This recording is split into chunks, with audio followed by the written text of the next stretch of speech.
This ritual can bring the dead back, but at a terrifying price. They say the boundary between life and death is not a line, but a door. In the remote village of Mbosi, deep in the forgotten forests, where even sunlight fears to enter, there exists a ritual so powerful it can open that door. I know because I've seen it. I know because I've done it. The elders warned us never to speak of it. Some knowledge, they said, comes with a debt that your soul cannot afford to pay. But my grief was too great when my little sister Asha died. And now, now something follows me in the darkness, something that wears her face but is not her, something that whispers my name when I try to sleep. I'm telling you this story as a warning, because what I brought back wasn't my sister, and what it demands in return might cost me everything. The Village of Shadows. My name is Kofi.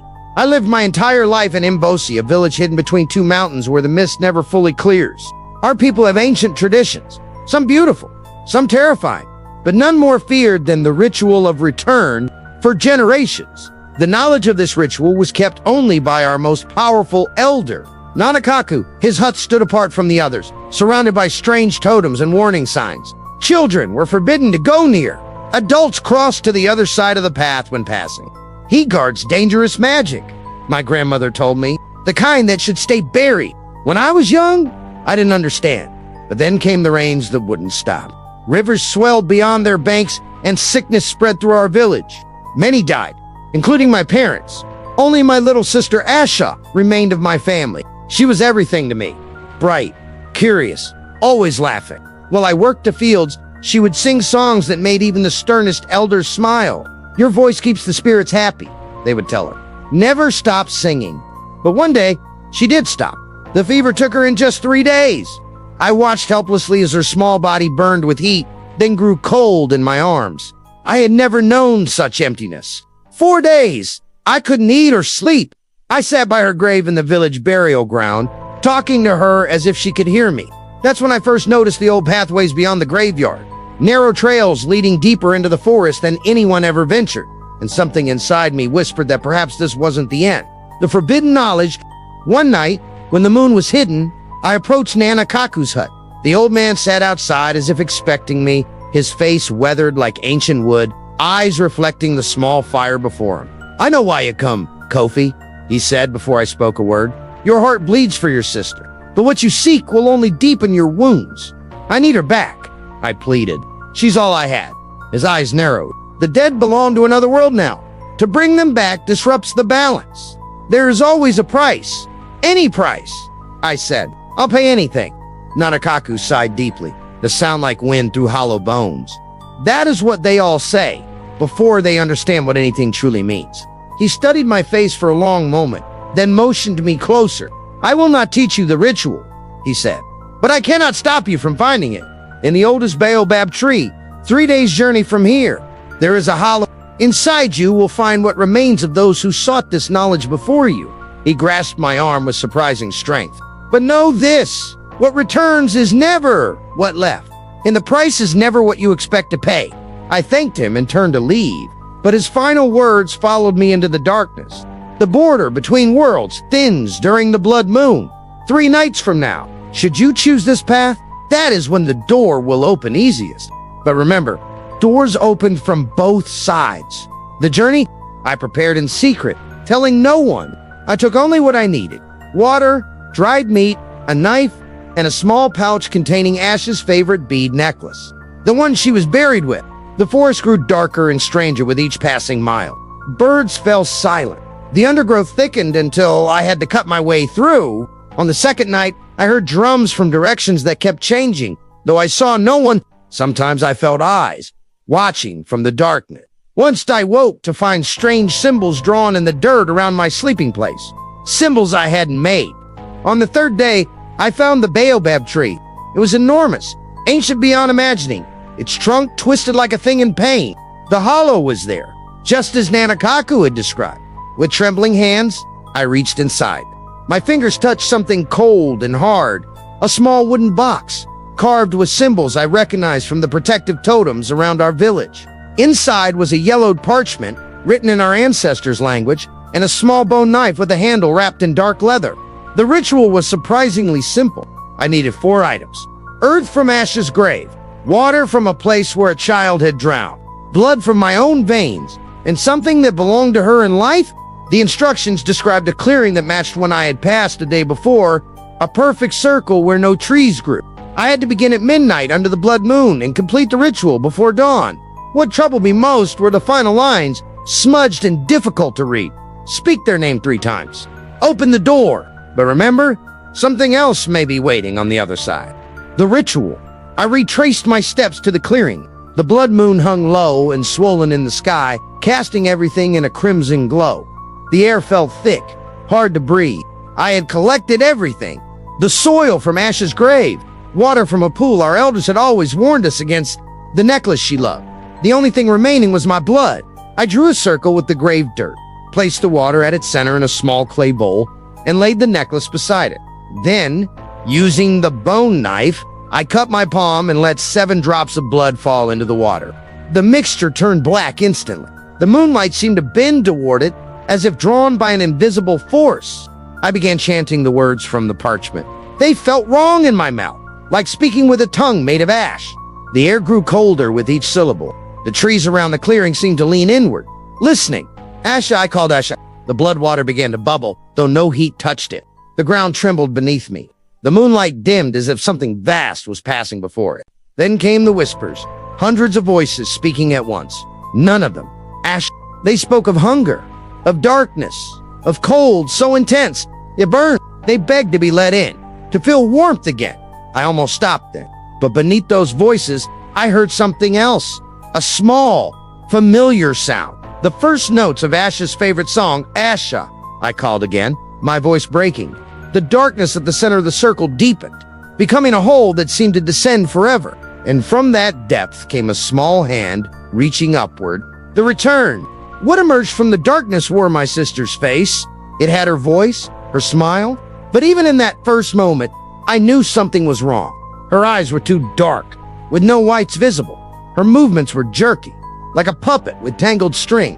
When she spoke, her voice echoed as if coming from somewhere far away. Brother, she said, you brought me back. I rushed to embrace her, but the moment I touched her skin, a cold so intense it burned shot through me. She felt hollow, like a shell with nothing inside. I was sleeping, she said, her head tilting at an unnatural angle. Why did you wake me? I missed you, I said, tears streaming down my face. I couldn't live without you. Her smile widened too far, stretching beyond what a human mouth should do. But now you won't have to. We'll be together forever. As we walked back toward the village, I noticed other strange things. She'd cast no shadow in the moonlight. Animals fled at our approach. Twice I caught her staring at me with an expression I had never seen on my sister's face. Hungry, calculating. That night, as we camped, I pretended to sleep while watching her through nearly closed eyes. She sat perfectly still for hours, not breathing, staring at the darkness between the trees. Occasionally, her head would twist to follow something I couldn't see. Just before dawn, she began to sing. Not one of her songs, but something older, in words I didn't recognize. As she sang, the shadows around our camp seemed to deepen and move with purpose. The price revealed. We reached Mbosi the next evening. I had told Aisha to stay hidden while I went ahead to prepare the village. In truth, I needed to speak with Nana. I found him waiting, as if he had known the exact moment I would return. One look at my face told him everything. You succeeded, he said. Not a question. Something came back.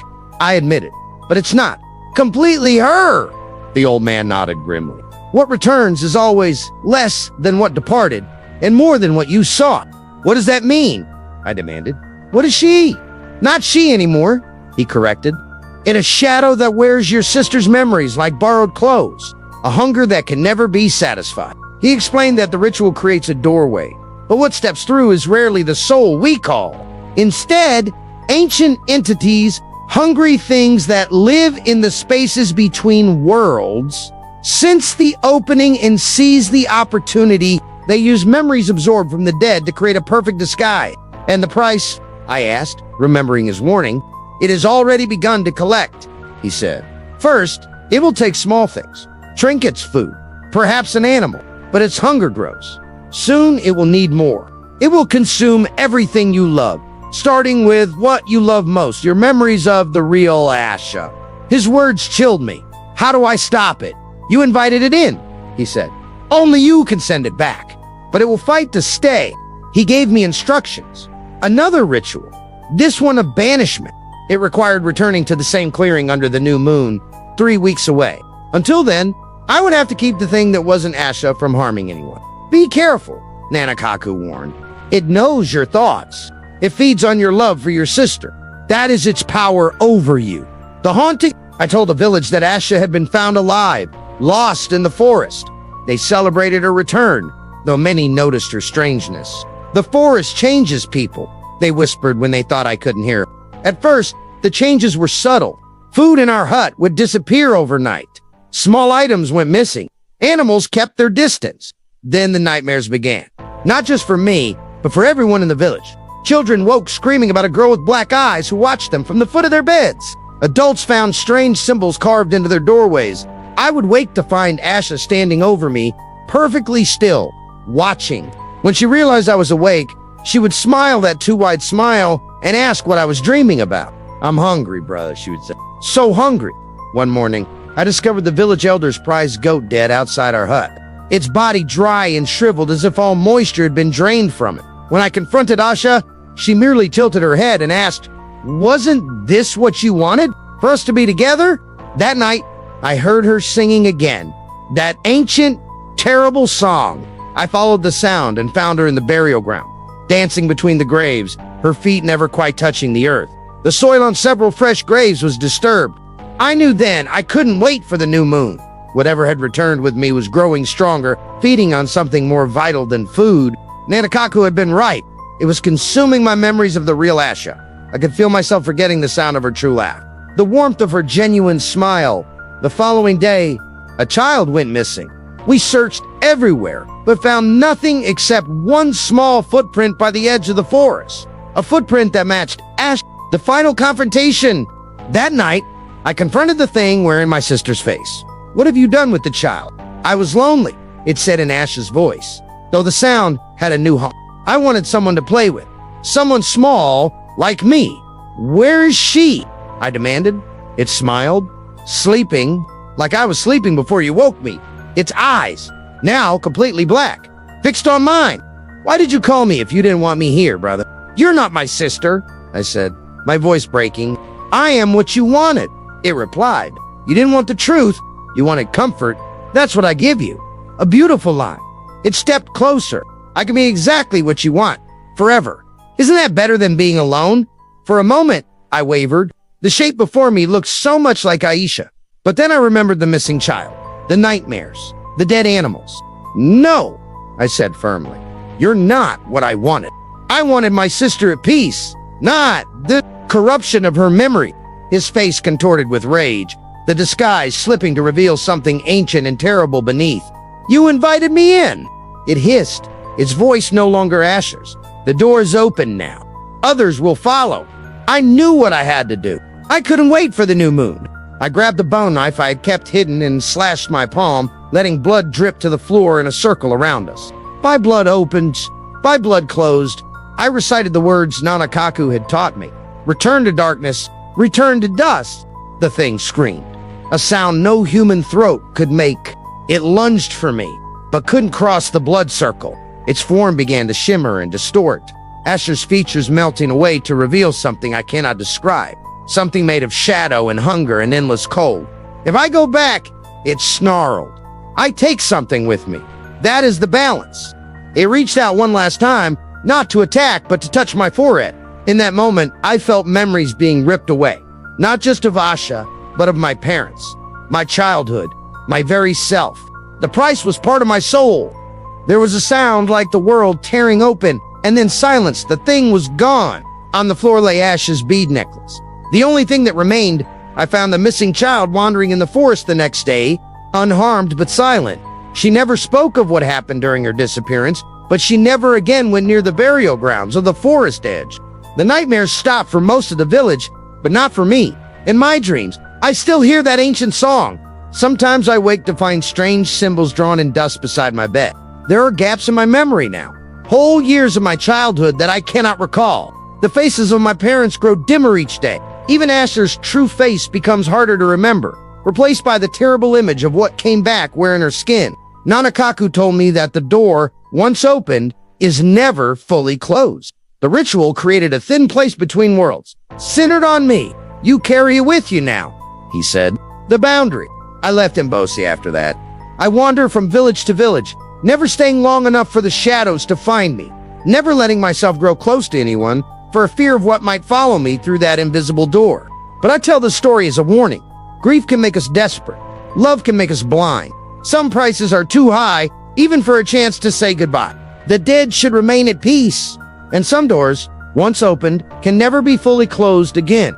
Remember, if you ever find yourself standing at the edge of that darkness, calling a name, be certain you're prepared for what might answer.